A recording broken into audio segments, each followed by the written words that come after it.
রাহুলদার নাম ভূমিকায় শেষ ছবি, আরো হয়তো কিছু ছবি করেছে, কিন্তু এটা আমার ধারণা যে রাহুল দা এজ হিরো হিসেবে হয়তো এটা শেষ ছবি।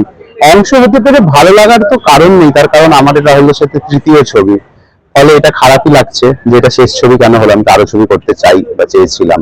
তো আমার যে কোনো গল্পই হোক বা যে কোনো কাজ হোক, সেটা আমি প্রথমে রাহুল দাকে শোনাতাম, যেহেতু রাহুল আমার মেন্টর এবং রাহুল দার জন্যই এই ফিল্মে কাজ করতে আসা অ্যান্ড অল সবকিছু।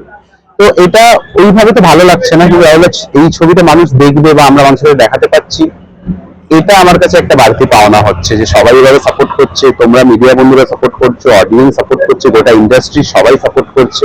এটা সত্যি একটা বাড়তি পাওনা আমার, যে এই ছবিটা এইভাবে মানুষের কাছে আমরা দেখাতে পাচ্ছি। শতদিনে ছবিটা রিলিজ করছে, তার ফলে ছবিটা দেখতে পাচ্ছে মানুষ, প্রত্যেকেই যারা যারা এইভাবে সাপোর্ট করছে, আমাদের প্রোডাকশন টিম সবাই, এই জন্য খুবই ভালো লাগছে। স্মৃতির ভিতর খুব মজার লেখা, রাহুল অরুণোদয় ব্যানার্জির লেখা। প্রথমেই একটি চুটকি মনে পড়ে গেল। স্বামী স্ত্রী রেস্তোরাঁয় খেতে গিয়েছে, পাশের টেবিলে একটি মাতাল গ্লাসের ওপর গ্লাস সাবার করে চলেছে। স্ত্রী ওই মাতালটিকে দেখিয়ে স্বামীকে বলল, ওই মাতাল লোকটাকে দেখছো, ও আমার প্রাক্তন প্রেমিক, আমি ছেড়ে দেওয়ার পর এমন হয়ে গিয়েছে। স্বামী লোকটিকে মন দিয়ে দেখে বলল, এটা কিন্তু একটু বাড়াবাড়ি, যা হওয়ার হয়ে গিয়েছে, এত দিন ধরে সেলিব্রেট করার কোনো দরকার ছিল কি? পাঠিকার কাছে শুরুতেই মাপ চাইলাম, এটা একটা সামান্য চুটকি মাত্র, অথবা দুঃখ ভোলার অজুহাত।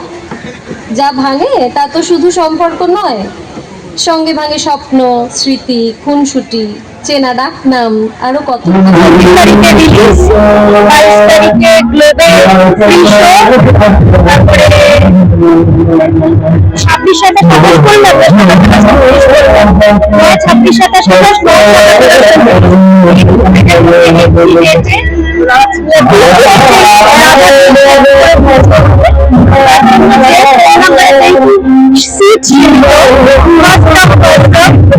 নাম্বার আমরা আজকে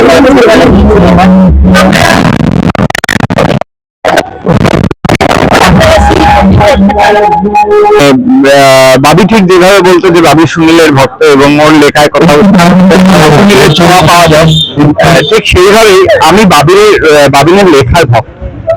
তো যেইভাবে বাপ্পারা এই ছবিটার বাবিনের করা এই ছবিওয়ালা, বাবিন আছে, দেবলিনা আছে, রিমি আছে, শান্তনু আছে, রানাদা আছে, ওরা এই ছবিটার প্রচারটা যেভাবে করছে একদম অন্যভাবে, মানে বাবিনকে উদযাপন করে ওর লেখা, ওদের ছবির গান এবং বিভিন্ন গান নিয়ে এবং আরো বিভিন্ন ভাবে ওরা এটা প্রচারটা করছে, সেটা অদ্ভুত সুন্দর। মানে এইভাবে যে প্রচার করা যায়, সেটা সত্যি ওরা খুব সুন্দরভাবে দেখাচ্ছে এবং আমার মনে হয় আমরা এইভাবেই বাবিনকে রিকোয়েস্ট করবো সকলকে যে প্লিজ এসে এই ছবিটা দেখবেন। 24 তারিখ রিলিজ করছে ছবিটা এবং 22 তারিখ ওরা একটা ফ্রি শো করছে, যেখানে মানুষ টাকা দিয়ে টিকিট কাটতে হবে না, এসে, কারণ ওরা চায় যে বাবিনের এই ছবিটা সবাই দেখুক, দেখা মেন। এবং আপনারা সবাইকে বলুন যাতে সবাই এই ছবিটা দেখে। রাহুলের সাথে দীর্ঘ দিনের পরিচয়, একসাথে অভিনয় করেছি, অনেক ছোট্ট রাহুল অভিনয় করেছে, কিন্তু এটা রাহুলের শেষ ছবিওয়ালা, তার জন্যই আসা। আর আমার একটা ছবিতে যেটাকে ডিরেক্ট করেছিলাম, যেটা লাস্ট শীতকালে যেটা রিলিজ হয়েছিল, যেটাতে রাহুল অভিনয় করেছিল, তাতে কয়েকটা গান করেছিলাম, সেই একটা গান খুব প্রযোজ্য আমার মনে হয় আজকের দিনে, যেটা রাহুলের যে এরকম অসময়ে এরকম রাহুল আমাদের মধ্যে শারীরিক ভাবে থাকে, সেটা তো এই গানটা তখন গানটা লেখা হয়েছিল বা করা হয়েছিল, তো সেই গানটা আজকে পারফর্ম করবে। এটা খুব ফেভারিট ছিল ওই ছবির গানটা, তো সেটাই দেখো একটা শিল্পীর জন্য তার খুব দরকার বা দর্শক দরকার, রাখবেন, রাহুলদাকে এইভাবেই ভালোবাসবেন। Thank you so much. আমি জানি অনেক কিছু বলার আছে, আমরা শুনবো সমস্ত কিছু। Thank you. বাবিনের যেই জিনিসটা আমার কাছে সবচেয়ে প্রিয়, বাবিনকে আমি বারবার বলতাম যে বাবিন আমার বন্ধু, আমার থেকে ছোট, কিন্তু ছোট বন্ধু, যেই বন্ধুর সাথে ঘন্টার পর ঘন্টা গল্প হতো, বিভিন্ন আর্ট ফর্ম নিয়ে গল্প হতো, আমাদের অভিনয় নিয়ে তো গল্প হতোই। এবং আমি এই বছরই জানুয়ারি মাসে বাবিনের সাথে একটা কাজ করেছি, যেটা আদালত একটি মেয়ে, এবং সেইখানে বসে আমাদের অনেক ফিউচার প্ল্যানিং ছিল, আমরা একসাথে কাজ করব, সেরকম ফিউচার প্ল্যানিং ছিল। ও হো হো गुगलिया होश उड़ाए चैन चुराए मुझको पास बुलाए रब्बा हो। এই গান করতে করতে এই হসপিটালের সুপারের নাকটা ঘ্যাক করে কামড়ে দিয়ে ন্যাশনাল লাইব্রেরির দিকে মুখ করে দৌড়। ওকে আমরা আর দেখিনি। এক বন্ধু শালি তারাপীঠ থেকে ফিরে এসে বলেছিল, আমার ডাক্তার বন্ধু এখন অঘরী হয়ে সব সাধনা করছে। আরেকজন খবর এনেছিল ঋষিকেশের কাছে কোথাও সে একটা খুব নামকরা অনুপ জলটাকণ্ঠী হয়েছে, কিন্তু যাকে বলে পোক্ত সবুত তা কেউই দিতে পারেনি। আমরা কত মিথ্যের মধ্যে বড় হয়েছি, কত অবান্তর তর্কে ভরিয়েছি রাতের ছাইদানি। আজ আর তার কোনো অবকাশ নেই। আমি যেদিন সহজ কথার অতিথি হয়ে গেছি তার ঠিক 3 দিন পরে ওর এই দুর্ঘটনাটা ঘটে। এবং সেদিন সকালবেলা আমরা দীর্ঘক্ষণ ক্যামেরার মানে অফ ক্যামেরায় অদ্ভুত কাকতালীয়ভাবে মৃত্যু নিয়ে আলোচনা করেছি। সেটা আফটার লাইফ নয়, মানে মৃত্যু, মানে জন্ম মৃত্যু খানিকটা রূপক অর্থে বলতে পারেন আলোচনা করেছি। এবং সেটা যে এইভাবে সত্যি হয়ে যাবে সেটা আমি বুঝতে পারিনি।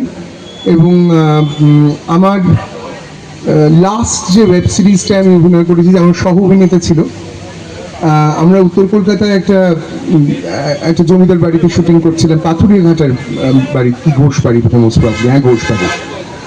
সেখানে শুটিং করছিলাম, আমি হঠাৎ করে বললাম আমার ভীষণ জানিস সন্দেশ খেতে ইচ্ছে করছে, মানে সে মানে যেরকম আমি একটু এই করে বললাম আমি না ভীষণ সন্দেশ, আসলে কিন্তু অত খিদে মানে সন্দেশ খেতে ইচ্ছে করেছে তা না, মানে বেশ বললাম আর কি। আমি শর্ট দিয়ে যেই মেকআপ রুমে ঢুকলাম, আমি দেখলাম একটা নকুরের প্যাকেট, নিচে লেখা আমাদের খেয়ে ধন্য করো। কেন ছোট্ট রাহুলকে দেখেছি প্রথম ছবি ওর ওই চিরদিনই তুমি যে আমার, ওইখানে আমারও একটা ভূমিকা ছিল। সেই ভূমিকাতে একটু কথা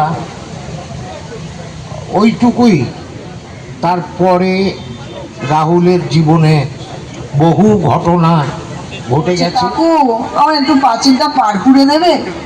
কাকু যে মামা তা বুঝলো যখন কাকু বাবাকে কোলে তুলে নিয়ে পাঁচিলের ওপারে না নিয়ে গিয়ে সোজা ভ্যানে চালান করলো। রামুছা মঞ্চে আজ একটা অসাধারণ দিন।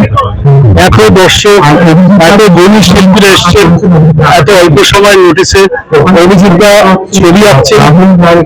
আজকে এখানে ফটা সমেত দেবলীনা দত্ত সবাই তাদের নিজের মতন করে তাদের শিল্প প্রদর্শন করলেন।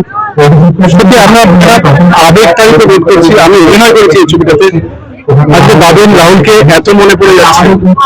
5 বছর 2.5-3 সংগ্রাম, বাপ্পা তার দলবল যারা নির্দেশনায় ছিল। আমি অত্যন্ত কৃতজ্ঞ ওয়েস্ট বেঙ্গল গভর্নমেন্টের কাছে, নীতি সরকারের কাছে, এত সুন্দর একটা ফুটবল প্রতিযোগিতার ব্যবস্থা করেছিলেন। 24 তারিখ হলে আসছে ছবিটি, এবং আগামী দিন আমরা কিছুদিন পরে অ্যানাউন্স করবো। আপনারা অলরেডি শুনেছেন যে আমরা বিনামূল্যে ফ্রি করে দেখাবো ছবিটা, যেটা আমরা কমিট করেছিলাম আগে। এবং একটা ইচ্ছে আছে, যদি বৃষ্টিটা সেরকম ভাবে আমাদের বেগ না দেয়, তাহলে একটা টলিউড 11 ভার্সেস ছবিওয়ালা 11 একটা সেলিব্রিটি ক্রিকেট টুর্নামেন্ট হবে। এবং বাবিন আছে আমাদের এখানেই চারপাশে আছে, একাডেমি বড় প্রিয় চট করছিল, তারই স্মৃতিতে স্মৃতিরোমন্থন তাতেই উদযাপন করছি আমরা। ছবিওয়ালা দর্শক, আপনাদেরই দায়িত্বে দিয়ে দিলাম 24 তারিখ থেকে প্রেক্ষাগৃহে পাশে থাকতে বলবো না, উদযাপন করবেন, সেলিব্রেট করবেন ছবিওয়ালা সেই স্মৃতি।